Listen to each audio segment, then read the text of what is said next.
Hi friend, and welcome back to the most inconsistent channel on YouTube. It's me, Sim, of the Sim of all trades. I'm so happy to have you back. So happy to be doing another video because let's be honest, creating brings us joy, even though sometimes it also brings us stress. But for now, it brings us joy. I'm so happy to have you back on the channel for another thrift flip. This one is going to be so good. I'm so excited about this one. Dogs are barking in the background. I don't have any earrings on. It's fine. Anyways, so today's video is kind of inspired by the trend that's been going around called cottagecore. The definition of cottagecore is, wait for it. Okay, so the definition of cottagecore, according to Wikipedia, cottagecore is an internet fashion aesthetic, also described by some sources as a Generation Z subculture that celebrates an idealized rural life and developed throughout the 2010s until being named on Tumblr. So basically, cottagecore is kind of like the glamorization of a rural life, which, let's be honest, is kind of my vibe. When I think of cottagecore, I'm thinking girl who got dumped, moved to the French countryside, decided to learn how to bake, you know, a girl who moved to the rurals because she wanted to write a novel, learn how to bake bread, learn how to raise chickens. It's the vibe. It's kind of the vibe that I feel like I am deep down inside my heart. It's kind of just like this whole thing of like live this really beautiful fantasy life of like that house in the holiday, Kate Winslet's house in the holiday, dress in really pretty dresses, prairie style almost, you know, walk into a field of lavender and pick up lavender because I make my own perfume from scratch and my own bath salts and soaps. I have chickens to feed in the morning. I grow tulips. You know, it's that kind of vibe. It's very, very much glamorizing the rural life, and it's something that I kind of identify with. By the way, I lost my voice, but you'll be fine. It's something that I do love. I do love the cottagecore aesthetic. I do feel like this aesthetic is something that appeals to me. Now, here's the one thing. When I was doing the research on cottagecore, I did not find any plus size people in this trend, and I did not find any people of color in this trend. I think I found one person actually on Pinterest who's a woman of color and who's plus size who was speaking about this particular aesthetic. And I think that is something that is very much in the world. This notion of like there are all these aesthetics, but whenever we see them shown in media, they're always shown on the same type of girl. Beautiful blonde girl, straight size, curly hair. You know what I mean? Not even curly hair, like wavy hair, not even beachy hair, like wavy hair. You know, that's the girl. She's wearing the hat, she's looking cute. But I think like all fashion trends, all aesthetics should be for everyone, which is kind of why I wanted to try this aesthetic. Another thing is, I think that if more people are seen trying things like aesthetics that are like cottagecore or what was the one that just happened now? E-girls or whatever. If more people are seen trying it, more people will try it. And I think it's a great way to explore your fashion, your style, your aesthetic. I think not one person is one particular aesthetic, except for minimalists. I feel like minimalists are that's just them for life. You know, they don't stir from it. This is who they are. They just don't. But a lot of fashion trends just don't have diversity, both in the way that they portray themselves in the media and in the way that they are shown on platforms like Pinterest. So here we are trying something new, hopefully breaking the mold a little bit and giving you, my friend, and myself the courage to try all of these aesthetics that don't particularly advertise to us. I think that's the word. I don't like the word advertise, but you know what I mean. They don't particularly come for us. After doing the research, I was like, this is kind of not that hard of a look to achieve.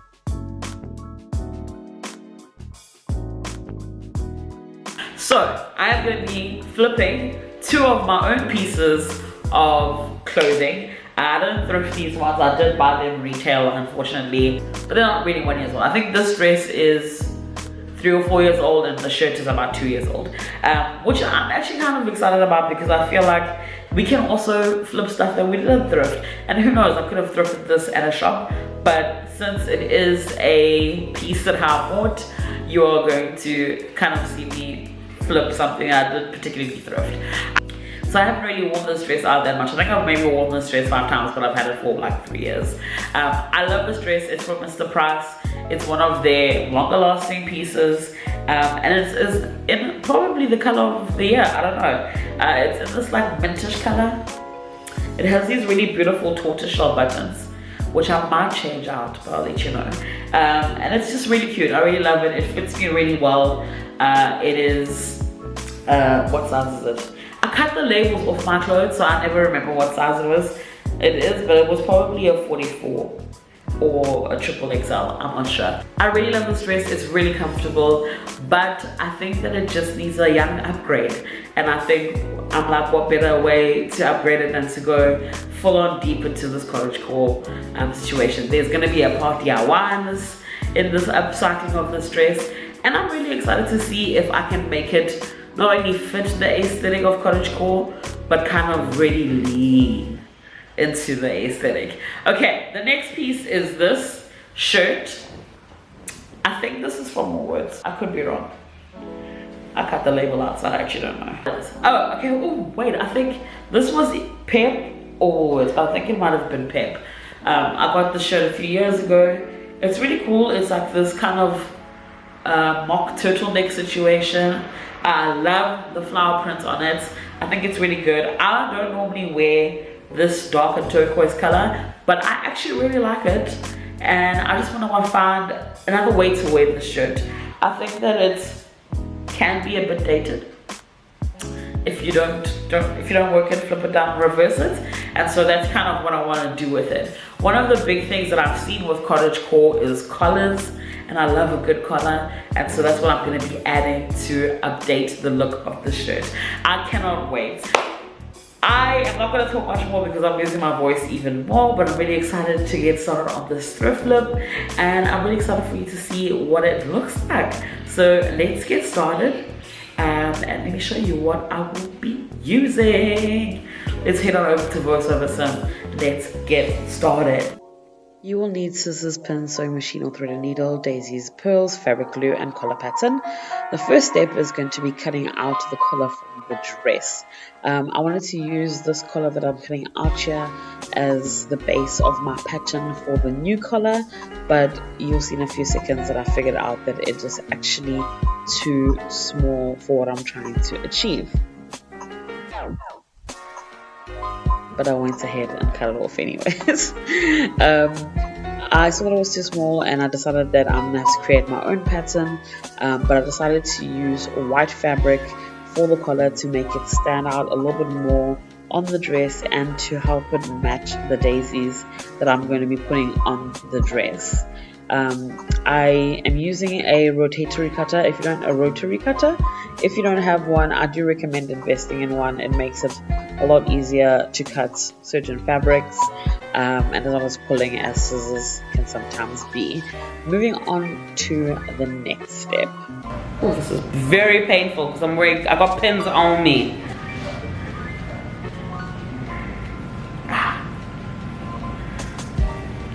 Gosh, why are the buttons stuck? Okay, there we go. So this is what it looks like right now with the first style of collar. Pearl and I agree, it's too small. And I kind of want a collar that goes like a little bit square like this, or maybe I shouldn't. Maybe it should be triangle, but anyways, that's not the point. But we agree that this is a bit too small. So I'm gonna try and make it shorter and pointier, which means I have to cut a new collar. Luckily I haven't cut this yet. This is just a what do you call that piece? Muslin. This is just a muslin attempt. Okay, it hurts like crazy. One eternity later.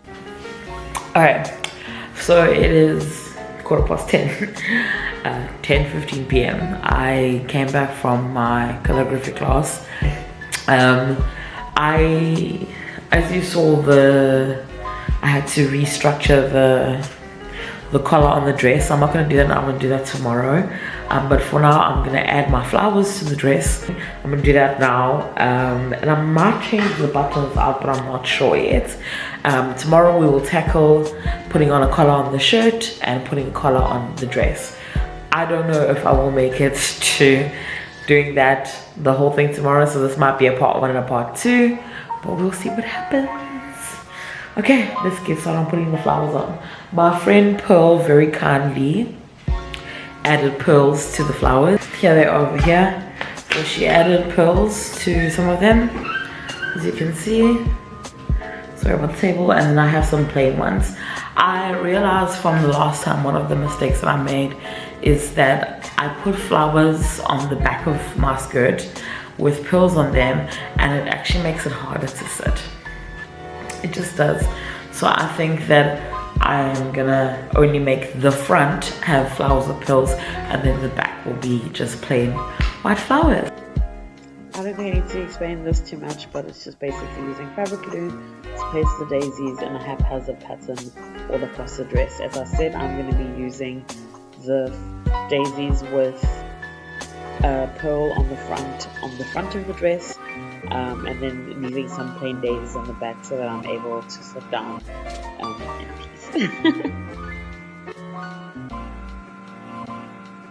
Good afternoon, friends. It is the second day of doing the Cottagecore makeover. What am I saying? Cottagecore thrift flip on my dress and my shirt. My nails look atrocious. I'm sorry about that. I've been working on the collars today. Last night I finished putting flowers. That's very bright. I finished putting flowers on my... Yes, I have a new pimple, new friend. I finished putting flowers on the dress, and it looks really cute. I'll just get it for you so you can see.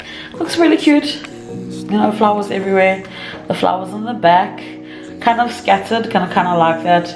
I could have made it a little busier, but I think that Nelly just broke my painting. Going this option and this route of doing it kind of scattered works a little bit better. And then I kind of got stuck on the collars. I thought I could make a collar from scratch. Don't remember how to. So I'm just gonna try again. And something exciting happened. Let me just show you. Hold on, give me a sec. Okay, so I'm back. So I found this pink color. It's from a dress I used to own, and I'm thinking of doing this pink as my color for the turquoise shirt because it does have pink roses on it. They're a darker pink than this, but I think it might work. So I'm kind of excited to try that out. I'm gonna quickly sew a white piece of like backing material to this, and then I will see you in a few minutes as we try to figure out how to make a collar. Okay. So as I said, I'm doing the underside of my pink collar white, and I'm adding some iron-on transfer to make it a little bit stiff. I think it's called, I'm not sure what it's called, stiff now, I don't know. Anyways, I'm adding that to make it a bit stiff. The one thing that I will say, I thought I had a pattern for a collar, but I didn't, and so I just ended up drawing it from looking at it on YouTube. There's quite a few YouTube videos on how to create your own collar, and I just copied a picture of what they had as the pattern, and then created my own pattern for my collar. This was a little bit short. I should have made it a little bit longer around the neck because my neck is quite thick, but most patterns will be fine for whatever shirt or dress or person is creating it. But I thought I'd make mine, I should have made mine a little bit bigger, definitely.